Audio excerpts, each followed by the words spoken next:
Hello，大家好，我是老蜗牛。今天咱们继续 L85，这是 L85A2 啊。L85A1 和 A2，它在外观上最大的区别就在这儿，这个卡扣不太一样，别的地方长得都挺像的。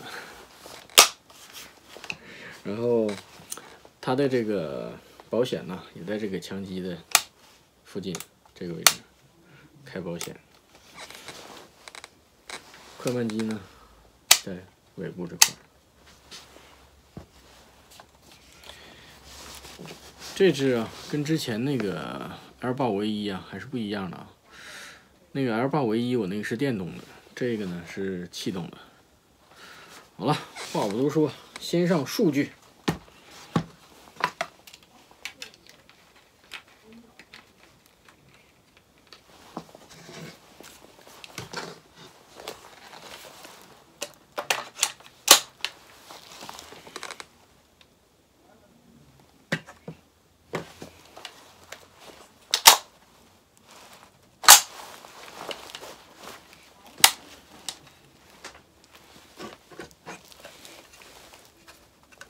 先测一下初速，379、323、314、323、319，四枪，平均应该在320左右吧。它这个气动的这个第一枪一般都是偏高，后面几枪平稳了差不多，然后再多打几枪降的又特别低。气动就是这样，很不稳定。看看能不能测出来射速。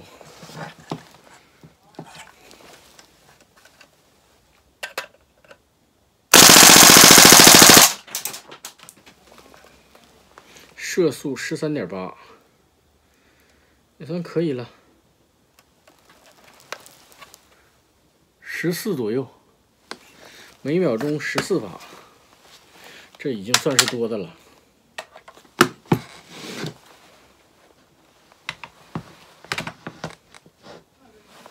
这支枪弹匣的气化效果还是不错的啊，可以看一下，在连发的情况下，基本上能保证在290以上，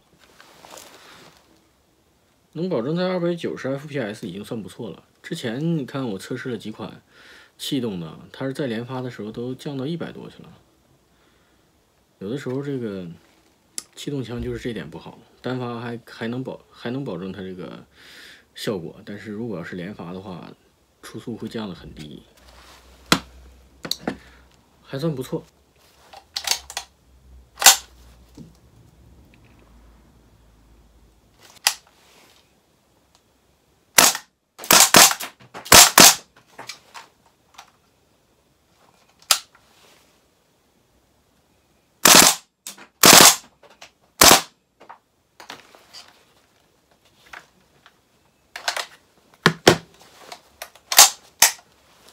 这个就这一点不好，这个机匣位置正好在耳朵边上，来回来去撞那个噪音特别大，玩一会儿震的耳朵嗡嗡响。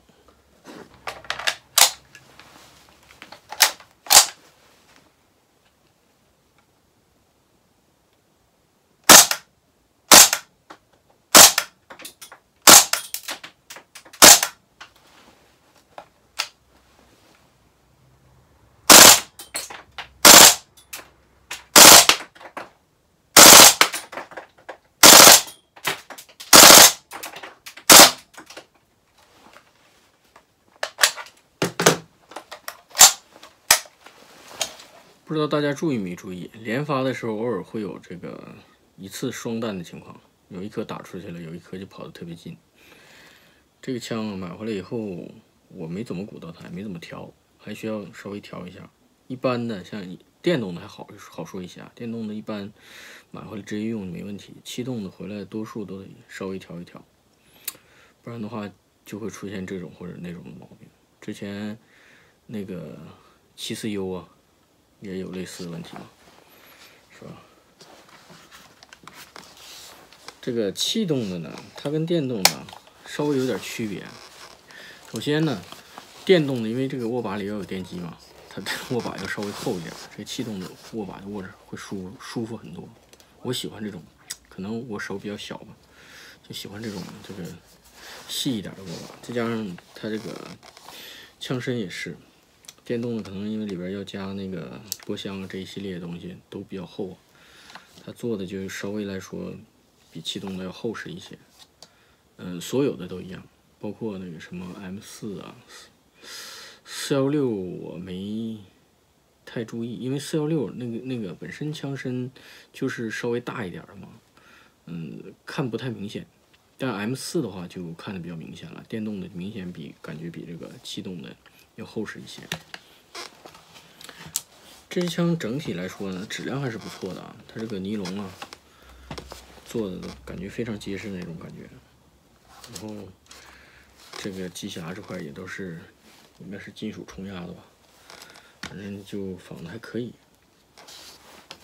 玩起来呢，体验还是不错的，声音非常大，尤其因为它这个机匣靠后嘛，正好在你这耳朵边上，打完了那耳朵真是嗡嗡响。所以有的时候我玩它就会戴上那个降噪的耳机，感觉稍微好一点。不是为了好看啊，主要是确实是对这个耳朵影响挺大的。你打一会儿，这个耳朵就感觉像耳鸣一样。初速呢，基本上维持在，如果是20度左右，我这个屋里稍微凉一点，20度左右，它能维持在320 FPS 左右，基本上就是这个英国的场地啊，对，自动的这一系列的要求的上限吧，差不多。现在可能上限稍微提了一点，因为我好长时间没下场了，然后前段时间看它那个相关的法律条文，好像是稍微提了一点。我还不太清楚，回头等能下场的时候再问一问。这边法律规定呢，就是所有的进口的这一类的玩具啊，全自动的FPS 上限是350，然后手拉锯上限应该是500。但是下场是不行的，下场你如果拿一个500的手拉锯下去，会被人赶出场地的。场地规定是400，然后全自动是320。是这么一个规定。这边的人还是比较，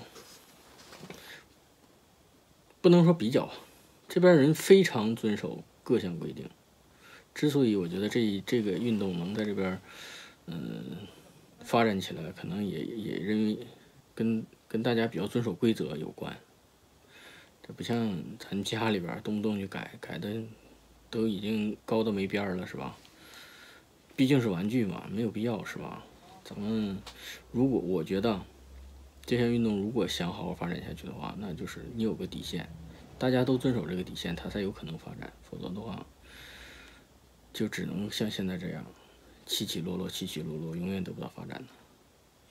非常好的一项运动，总会有机会能发展起来的，因为是吧？老爷们喜欢的东西已经不多了，总不能玩那些不好的东西吧，对吧？这个。是不是有助于身心健康的东西？说远了啊，咱们接着说它。这个枪呢，它最大的缺点就是沉，非常沉。这 L85系列的，包括那个电动的一样，非常沉，拿着下场很累的。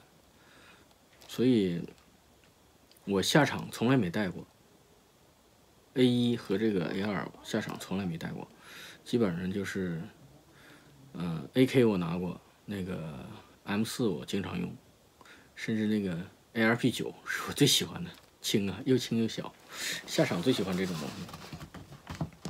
而它的优点呢，就是手感特别好，质感特别好，你感觉非常结实。平时拿在手里把玩，在家里拿在手里把玩很舒服的，所以它呢，是我经常放在我床边上的一只，经常放在床边上，没事就拎上来摸一摸，真是挺喜欢。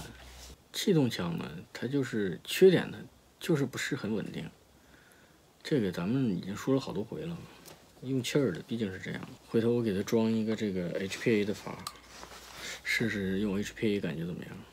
但是 HPA 吧，用弹鼓好一点，因为它那个供气儿，这个这一瓶应该能打个2、3千发左右吧。那弹匣的话，你还得拔下来，然后还得装弹，挺麻烦的。回头看看那个，我正在琢磨那个弹鼓我要不要改呢。这玩意儿挺犹豫啊。今天没分解啊，因为啥呢？因为我准备给它换一个那个 NPAS 套件嘛。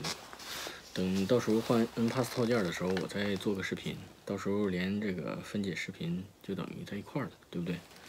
免得还要拆2回。说实话，我不是很愿意拆这些东西，不是很愿意改它们。这样的话，原封不动，再好好这个养护的话，它能使用时间更长一点嘛。否则的话，拆来拆去很容易就坏了。很好的一支枪，我非常喜欢，点个赞吧。